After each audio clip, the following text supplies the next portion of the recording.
Oh, grabe. Dikit na dikit. Ayaw nang matanggal mga kasipag.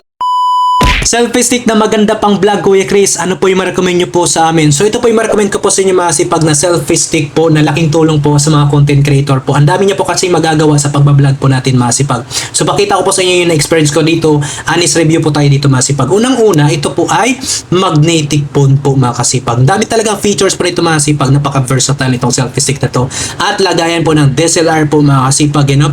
Ito po sa inyong mga ring lights, sa mga maliilaw nyo, maliit po o malaki. Lagay nyo po dyan o yung mga action cam nyo po sa 360, DJI po masipag. Lagay nyo po dyan yung mga GoPro nyo po, lagay nyo po dito po masipag. At hindi ito basta-basta kakalawangin dahil ito po masipag ay aluminum na po, hard plastic. At hindi po ito tripod po masipag. Kaya napaka-stable nito dahil ito po ay quadrupod na po, apat na po ang kanyang paa po masipag. At meron na rin po siyang remote control po mga kasipag sa pag-take ng picture, video nyo po mga kasipag. At isa pa sa kinagandaan dito po masipag, ito po ay sakto lang, hindi maliit, hindi rin po malaki sa mga nahiya dyan sa inyong mga tripod dahil malaki po yan. Ito masipag, swak na swak lang po ito, pakita ko po sa inyo.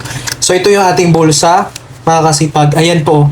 So para lang yung walang dala dyan po mga kasipag, diba? Swak na swak lang sa inyong bulsa po mga kasipag. Kaya ito yung ginagamit ng mga kapwa nating content creator po mga kasipag. Napaka-versatile, ang laking tulong sa content creator. Ang dami niya nagagawa po mga kasipag. So pakita ko po sa inyo yung mga features nito. Ayan, nagagawa niya. Ayan po. Tingnan nyo naman po yan, quick release. Dikit agad, quick release. Ayan po mga kasipag oh. Landscape, portrait po mga kasipag. Pakita ko sa inyo yung phone ko. Itong phone ko mga kasipag ay meron po itong magnetic ring po mga kasipag. Yung free po nito mga kasipag. You know, nilagay ko na po dito, dinikit ko na po dito. Kasi aking casing ay plastic o parang guma lang to. At dinikitan po ng aking Kuya Chris TV na sticker para hindi po mapansin yung magnetic ring. At para didikit talaga siya dito. Kahit anong alog mo po dyan, hindi yan basta-basta nahulog po mga kasipag. Para ka ditong pro na videographer po mga kasipag. Dahil sa selfie stick na to. Tingnan naman yan. Yan, naka-portrait yan. O, di ba?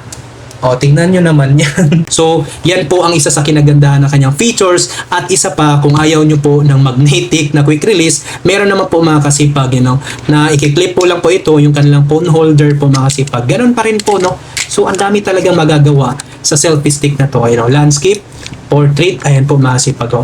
So, at sinasabi ko sa inyo, ito po ilagay ng ring light, DSLR, or action cam. Meron ako yan sa 360 dito masipag. So, pakita ko sa inyo, no, para ka naka-drone po dito masipag. Kahit cellphone po ang gagamitin nyo, para ka naka-drone ito. Napaka-versatile lang itulong dahil ito po ay 135 cm na po.